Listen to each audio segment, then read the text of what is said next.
From Mountain Home to Raft River, we've got all the District 4 analysis you'll need to know. This is the Magic Valley Prepcast with Scott Burton. That's right. Welcome into another edition of the Magic Valley Prepcast on IdahoSports.com, breaking down everything that's going on in District 4 in the state of Idaho. I'm Brandon Bainey, joined once again by Scott Burton. Scott, what's going on? That's what's going on right there, my friend. You say 3-0? That's what I thought. Yes, you can.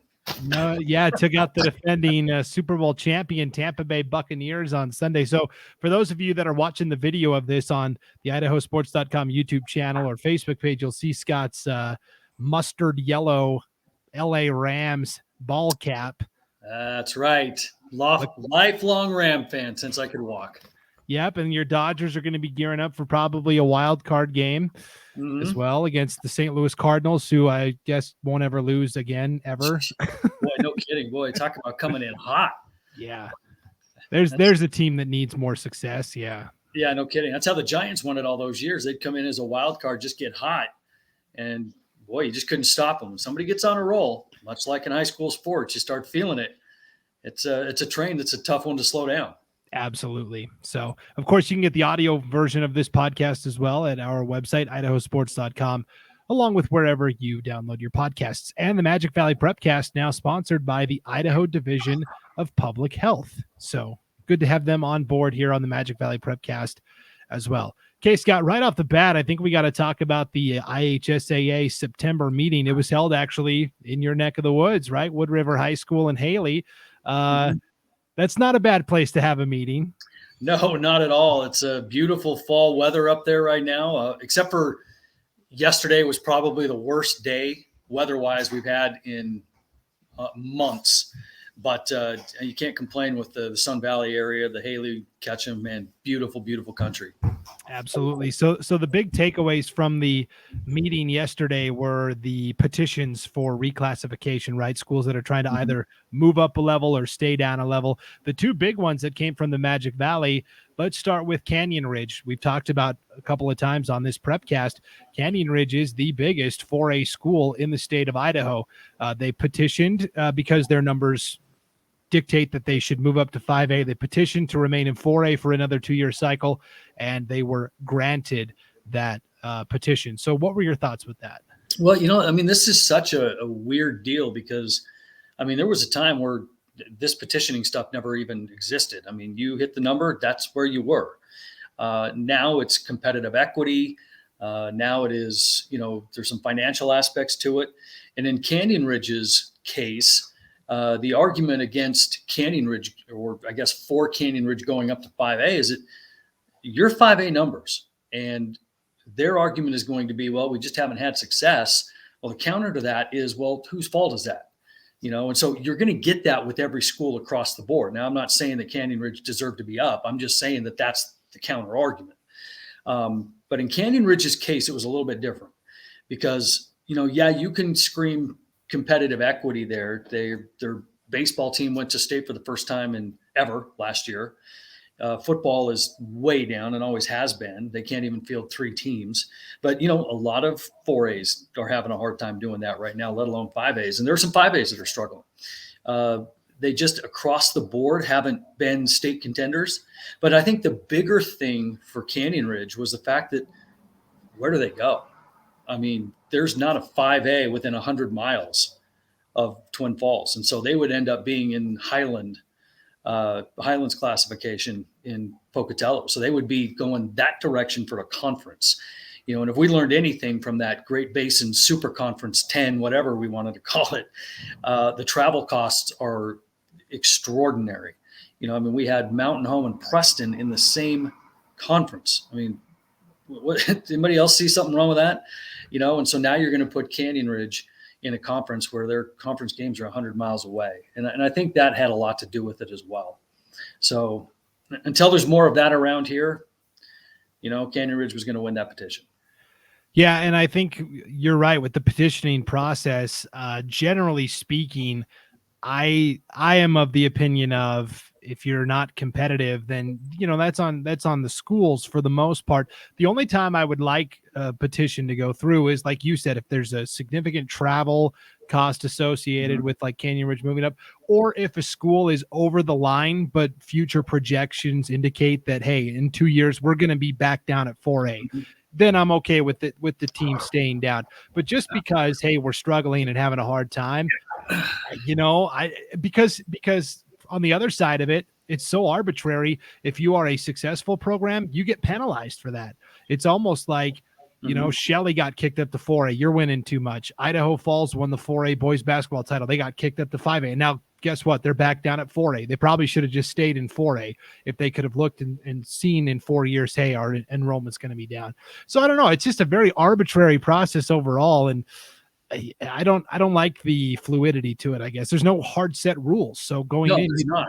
Yeah. So I'm interested to see how this plays out going further because, there's not a whole lot of schools that want to petition up, but there's a whole lot that want to petition down. And it's, and I get it, but at the same time, you're right. There's no hard, fast line anymore. It's going to be who can make the best argument for it. And it's a whole lot of gray area. And so I don't know if the IHSAA is opening up a Pandora's box here, with all of this movement back and forth. And you said it, there's some schools that have been back and forth forever. They don't know where they belong, and so it's a tough deal. It's a really tough deal because, we just found out that Idaho's population has grown, 12% in the past 10 years or something to that effect. I think that's the number, and so it's going to continue to change, and so we're going to be revisiting this every few years. And I would be a bit surprised if that laundry list of people wanting to petition is that long at every cycle.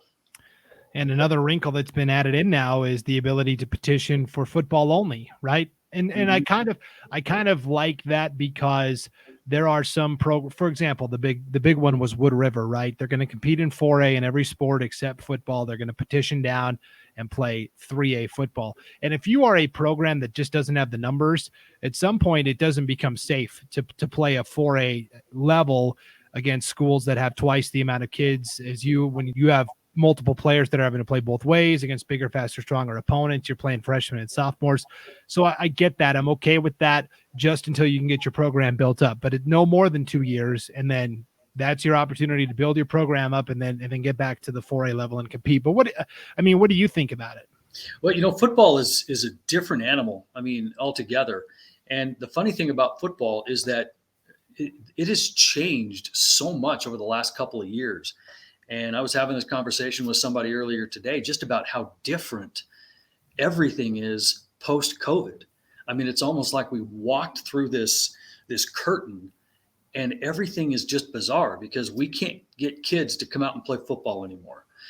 So many teams are struggling because kids don't want to come out and play. They don't want to work hard. And it's a little microcosm of kind of the society that we've grown into as well. We can't get workers to work. We can't move product off shelves because we don't have anybody to drive truck. It is a constant theme and it's showing up in our schools. It's a different world we're living in right now. And so when it comes to football, oh man, it's different the way it is. But with River, yeah, I think they're in the right spot right now. But the thing that does is it can cause some scheduling issues because now all of a sudden these non-conference games that maybe, Jerome had, that Burley had, Mountain Home had with Gooding and Kimberly and, that's got to change just a little bit because now Wood River has to play them and they kind of get precedent on what week they play them because it's now a conference game. So that does throw a little wrinkle into scheduling down here, but we'll get through it. We're not quite there yet. We talked about it immediately following the meeting. So we're on it, but it does present a little bit of a problem scheduling wise. Yeah. And like I said, I like it as just a temporary measure. I don't think Wood River should be allowed to be competing in 3A for eternity. It's just an opportunity for them to try and get more kids into their program. So yeah, it'll be interesting to follow all of that as we get going. But here in the now and present, Wood River is a 4A team, and that Great Basin Conference continues to be pretty entertaining week in, week out. Last week, the big game was Minico traveling to Burley, the river rivalry. They have a custom engraved ore that they give to the winner, and that was Minico in this one. That was a game that I did on IdahoSports.com, and Minico won 30-15. That Minico defense is really good, Scott. You know what? Yeah, and talking to the coaching staff from Minico, they had prepped their defense, ironically, for trick plays all week long. And then what do they do on the very first drive? They give up a trick play for a touchdown.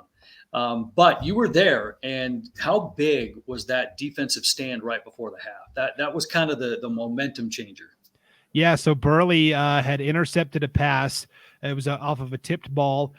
Khalil Schroeder, who's a pretty good young sophomore, intercepts the pass, returns it to the 3-yard line. So Burley has first and goal from the 3. Penalty moves it back to the 7. And from there, 4 cracks at it, a 4th and goal from the 1, and Minico snuffed it out right before halftime. And you're right, all the momentum, because Burley had kind of been hanging in with that flea flicker touchdown and a couple of takeaways defensively, but after that, you could just feel the energy kind of suck out. And for Minico, I mean, we talk about Brevin Tranquil a lot, and deservedly so. He's a great linebacker. A couple of guys that I was really impressed with were Nick Gibson, who's also a linebacker, and also Dante Ruiz at nose tackle. I think he's the key to everything Minico does, because he has basically two offensive linemen need to block him every time, and that frees up those linebackers and defensive ends to go in and make plays. Oh, yeah, no question about it. I mean, you get a guy like that. I mean, it likens to Aaron Donald for the future champion Rams. But anytime that you've got a defensive lineman like that makes you have to change your blocking scheme and pay attention to them on the defensive line, I mean, that is a huge advantage. And then when you've got such a big cast behind him, Minico defensively is just playing well. They're flying to the football. And one thing in that game, and you could probably attest to this, is Minico did a really nice job of controlling field position. Angel Navarrete, their kicker, I mean, obviously kicks it into the end zone off of, kickoffs, but punts and things like that, pinning Burley deep and making them work with long fields and giving that kind of advantage to that defense. Man, that is a tough hill to climb for any opponent. And Burley really struggled with that. And in fact, Angel was our IdahoSports.com player of the game, because he kicked 3 field goals, 42, 41, and 31. That's insane. I mean, you don't get that. What a weapon to have, And deservedly so. He was a huge factor in that game. Yeah. So I think it's all kind of setting up for a Minico Twin Falls showdown. Twin Falls had a really nice 45-10 win over Century, a Century team that was without its best player. Bruin Fleischman hasn't played the last couple of games, but still a very impressive win. Let's talk about the other Great Basin matchup. Jerome finally getting into conference play, and kind of a tight game with Canyon Ridge. They only win 28-22. They're 1-4 now, but they're 1-0 in the conference, which is what counts the most. Well, and this was one of those games that played out just like kind of we thought it would play out. Jerome, and we talked about this over the last couple of weeks, Jerome needs to get out to a quicker start than they've been doing. And they did that against Canyon Ridge. They jumped up 21-0 and were cruising. But the Achilles heel of Jerome, and we've talked about this before, has shown itself in every single game. And that is depth. Jerome just runs out of gas about midway through or towards the end of the third quarter. And then in that fourth quarter, they are just getting bulldozed by people because their dudes are gassed. And I mean, that reared its head against Canyon Ridge, because Canyon Ridge, climbed back into 28-22, which ended up being the final score. But Canyon Ridge actually had the football, only down by 6, and with a chance to put a drive together to tie it and perhaps win it. But Jerome defensively stepped it up. But, for Jerome, they're going to try something new this week, and they're going to try to play more guys, even though a lot of those guys aren't their first stringers or maybe even second stringers, they're bodies, because right now their dudes up front are just getting tired. And it's a depth thing. It's not a talent thing for Jerome, especially on the defensive side of the football. One thing that Jerome did do against Canyon Ridge, and what they wanted to do, was apply a lot of pressure. They had 4 first-half sacks, 3 of them coming on third down, and so they knew that was going to have to set the tone. And that's what allowed them to jump out 21-0. Canyon Ridge, good standout performance. Willis had over 300 yards passing for the Riverhawks, but Canyon Ridge couldn't balance it out, only 16 yards rushing, for the Riverhawks. Meanwhile, for Jerome, Their young sophomore quarterback, Gill, 181 yards and 3 touchdowns. So not a bad outing for him as he starts to get a little bit, more comfortable. But like we talked last week, something had to give in that game.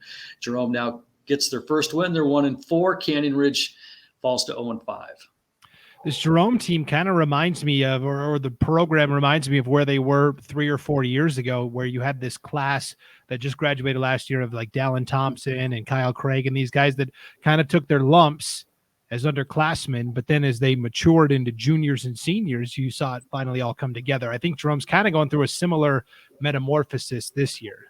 Yeah, they are. They've got some good young players. I mean, they've got a few sophomores that are on the varsity getting significant minutes. And once they kind of start to gel and get comfortable, they're just going to get better. The thing that they're going to lack, and they've got to find more bodies. And this is a problem that we just got done talking about. But it's been a problem for a lot of people other than Jerome. Jerome has been one of those places that it's not been a problem fielding 3 quality football teams, or at least having the bodies to fill 3 teams. This year, not so much. We are experiencing what everybody else is experiencing as well. So, we'll see what happens with those young kids in the next couple of years. For sure. Mountain Home was also in action against Kimberly in a non-conference matchup. That 2-0 start for Mountain Home seems like it was 2 years ago because they have now lost 3 in a row, Scott. The latest one, 49-28 to Kimberly. Yeah, and this one wasn't even close. I mean, let's be honest. Kimberly was up 42-0 before Mountain Home got a kickoff return for a touchdown and got themselves on the board. So, I mean, this was just another video game performance from that Kimberly offense. Bear, 5th straight game of 100-plus yards receiving. He finished with 159 yards receiving, 3 touchdowns and a pick 6 on defense. Owens threw for over 239 yards, 5 touchdowns.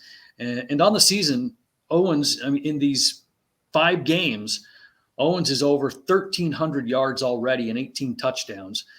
Bear, 734 yards, 12 touchdowns. Widmeyer, 543 yards, 11 touchdowns. We talk about this every week with Kimberly.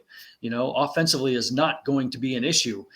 Defensively is where the problem was. And I think, they got something going. And granted, it's against Mountain Home, who's been really struggling lately. But they were up 42-0, which means they're getting stops. And regardless right now who it's against, Kimberly needs to know what it feels like to get those stops. So they're hoping this is a springboard, for Kimberly down the road. Yeah, get some little positive momentum going ahead of conference play. Let me say one more thing too. Sure. And talking to the coaches over the course of this week, about their games and stuff. I do want to mention something about what's going on in Kimberly right now. There's a 7th grade boy in that community, who's fighting cancer right now, and he's pretty much fighting for his life. The team dedicated their season to this young man.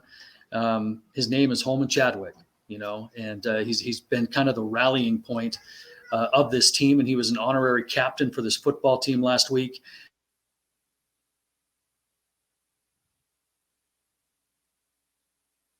Well, I think we lost Scott there. We'll see if we can get Scott back here.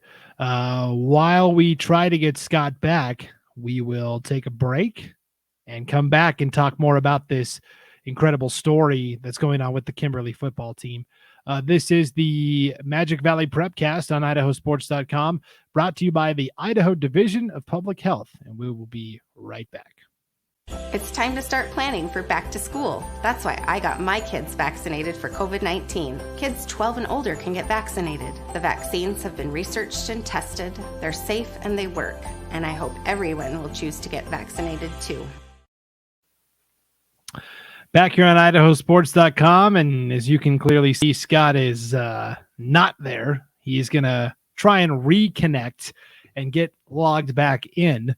But for Kimberly, it was nice to see Kimberly get back on the winning track, and now here is Scott. Okay, go ahead and start over.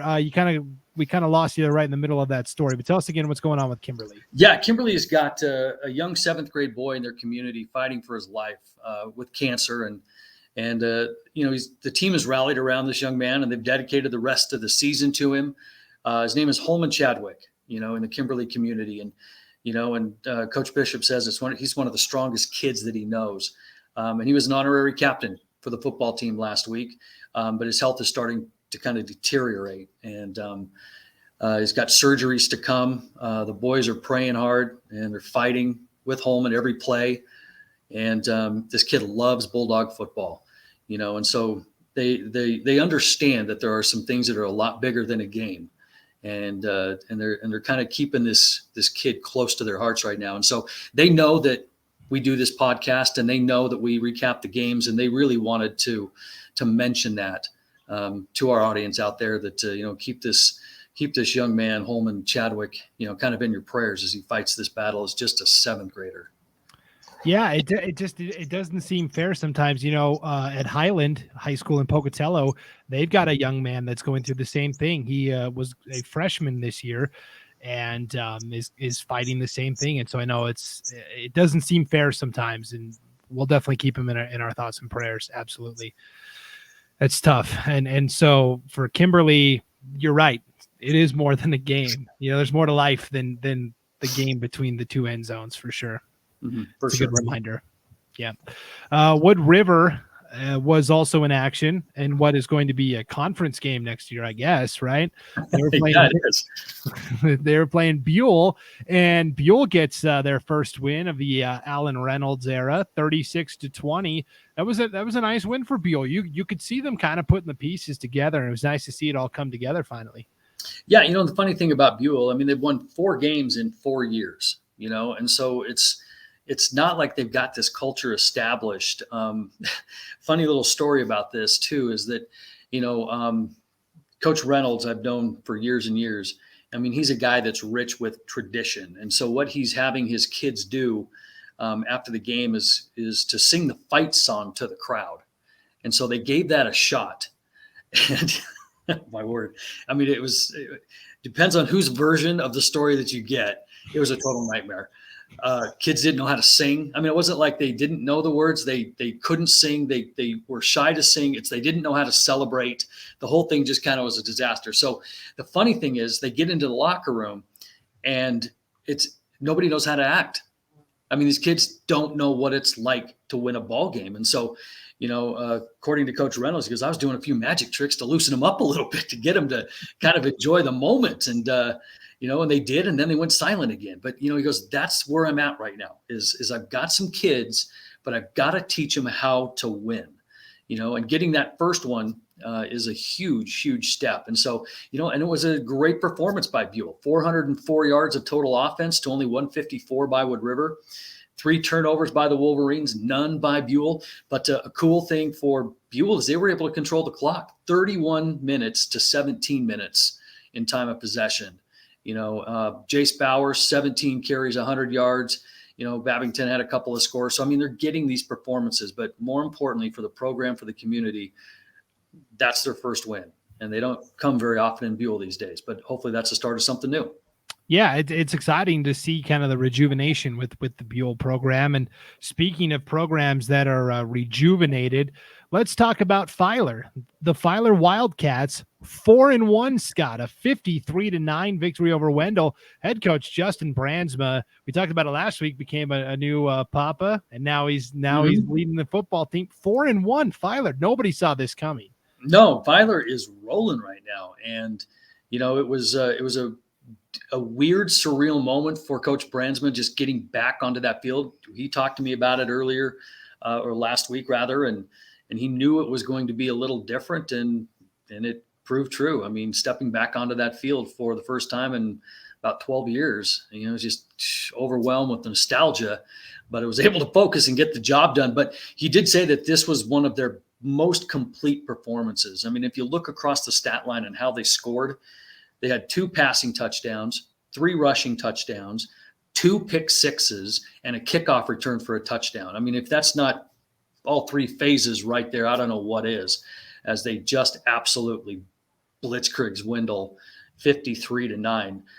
Spares 160 yards passing, 2 touchdowns, rushed for another 131 yards and 2 more touchdowns. DeLeon, 80 yards rushing and a kickoff return for a touchdown. Swainston had a receiving touchdown and a pick six. So, what a complete victory team victory for Filer. And now we have a pretty interesting game coming up Friday night, Scott, as Filer will host Kimberly. Winner of this game probably has an inside track on a playoff spot. This ought to be a really interesting game. I mean, I think at the beginning of the season, we never thought we would be circling Filer and Kimberly, on the schedule. It's always going to be Kimberly and Gooding, that very last game. But I tell you what, some people are separating themselves in this conference, and some are kind of coming up out of the ashes, and Filer's one of those. So I'm really interested in see what happens with this Filer-Kimberly game next week. Yeah, it's going to be a lot of fun. Gooding, you mentioned, continuing to be kind of the class of the league. They had a big matchup with Declo, and for Declo, a team that had already knocked out Kimberly, gotten a 3A win. The Hornets suffer their first loss as Gooding. I think we knew Gooding was good, but now the way they performed against Declo in a 36-6 win, it's been taken up another level. Oh, this was just an absolute dominating performance by Gooding. And it was just one of those things that proved how good Gooding is. Gooding's one of those teams that they've got 14 varsity offensive linemen, 14 varsity offensive linemen in a 3A program. And they just have got guys. They just have size. And it's one of those things that we talked about. It was going to be this physical battle with Declo because we know that Declo's got a fantastic running game. They've got size up front. Matthews is just carrying the mail for Declo. But check this stat out. Declo was averaging over 400 yards rushing a game against Gooding. They were held to 88 yards rushing. Wow. That's insane. And then Gooding offensively put together 2 90-plus yard drives. So offensively, they were clicking. Loveland, 12 catches, 198 yards, 3 touchdowns. Atkinson, the quarterback, started the game 14 for 14 passing. So, everything was clicking. And for the people that follow high school sports, football, wrestling for that matter, there was a moment in the game where Matthews, takes the ball for Declo, comes barreling through the line and waiting for him. And we all know the Matthews wrestling pedigree. Waiting for him was Tate Gillette. Tate Gillette, another solid wrestler. And these two collided in this weird wrestling souffle type tackle that I think just the high school wrestling sports people that saw the people involved and everything could really appreciate. And that was one of the things that kind of kept coming up to me when I was talking to people about this game. Mano y mano, 2 studs in the wrestling arena, just meeting on the gridiron. It was kind of cool. Now I've got a couple of other side notes that are really funny about this game. It was Declo's homecoming, and Declo had their parade at 5:00 before the game. Well, Gooding's bus arrives into town during the parade, gets caught in the parade. So here you've got Gooding's bus going through the parade, getting booed and candy thrown at it. And I can only imagine they're just eating this thing up. That was super funny. And then this win for Gooding was Cameron Anderson's 99th varsity win. But here's the cool story. The Andersons are from Murtaugh, and there are 2 gyms in Murtaugh, and both gyms are named after Coach Anderson's grandpa. Grandpa on this side, grandpa on that side. And his grandpa Anderson was a very successful football coach, 141 career wins for him, and a lot of them at Declo and on that Declo field. Okay, so you can kind of see where this is going. And so for him to get 99 on that Declo field was kind of cool. But an interesting little side story to that is when Anderson got started back in, it was right around 2010, there was a celebration for his grandpa and his grandpa's coaching success. And some of the players from his grandpa's 1945 team were there at this celebration back in like 2010. And one of them leaned over to Cameron Anderson, who just got started coaching, and mentioned something about 141 wins. And he turned to Cameron and said, "You've got a long way to go." And Cameron got a laugh at it, but it was something he never, ever forgot. And so it's kind of been in the back of his mind. He's like, you know what? My grandpa has been my inspiration. And I'm chasing him always, and so that meant a lot.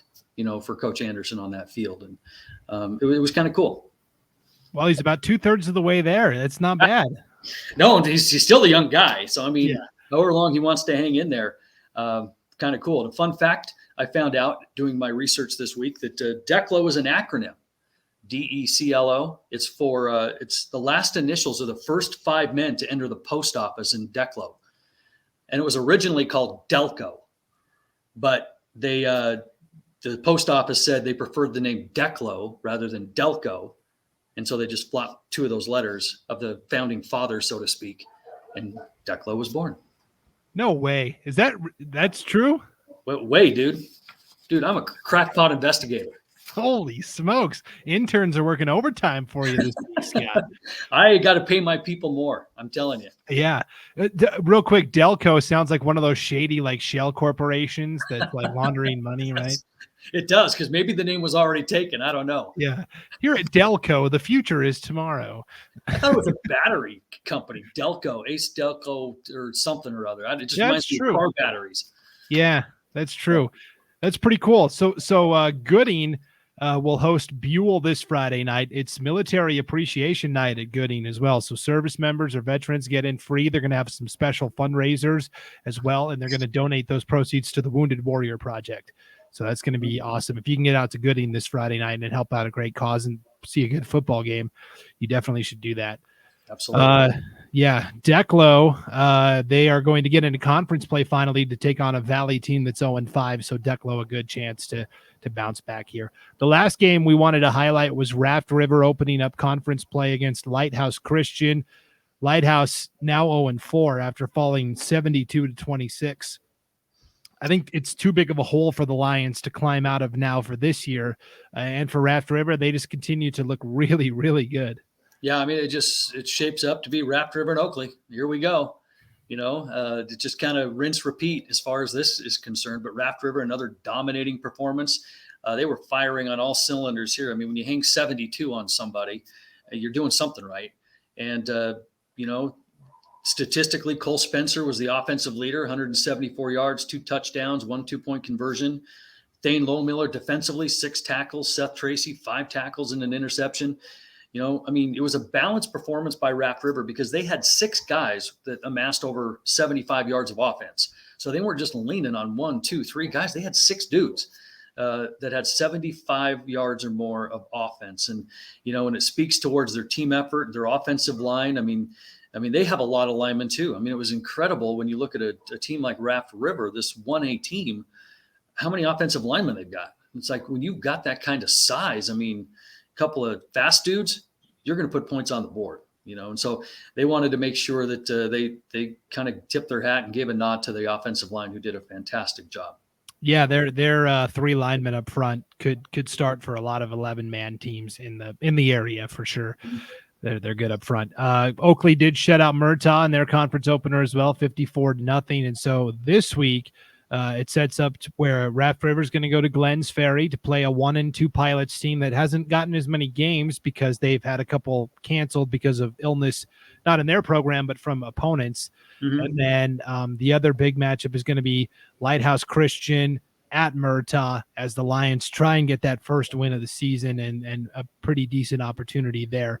The 1A D2 ranks, we just want to spotlight real quick, Scott. Dietrich is going to be at Butte County Friday night.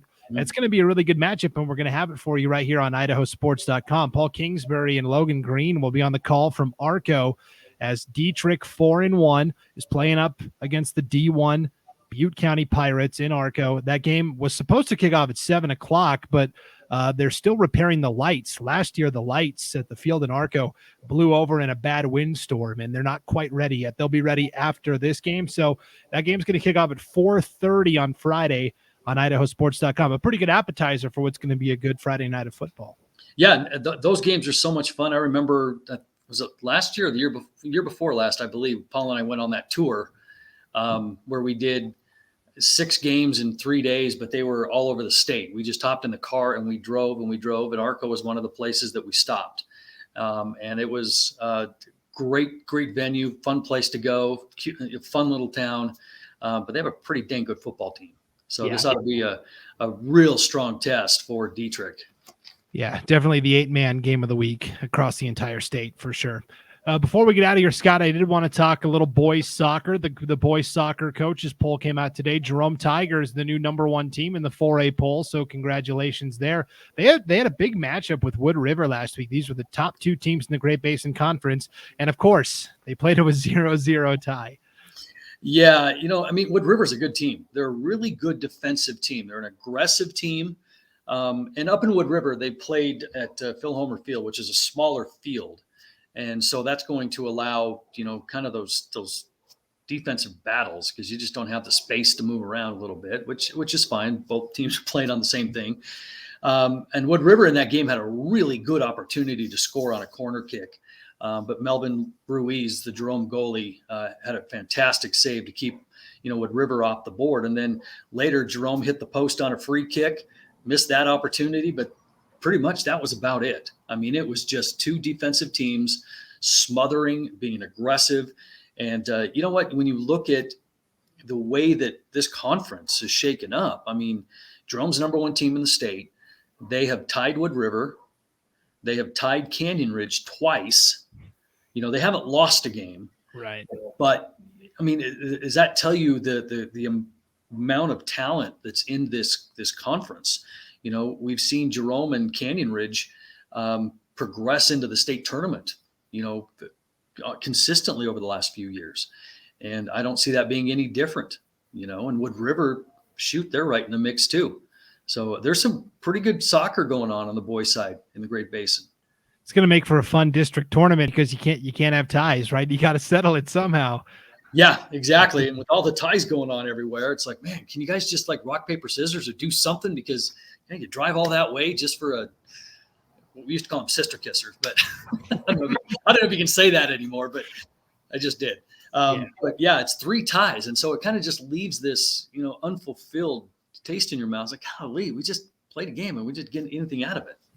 Yeah, it'll be fascinating to watch as we're getting towards the end of the regular season in soccer. I'm sure we'll be talking about the district tournament very, very soon. So football still rocking and rolling, of course, and volleyball still in the swing of things as well. It's going to be another great weekend of action in the Magic Valley. And again, there's a lot of good teams from 4A all the way down to 1A.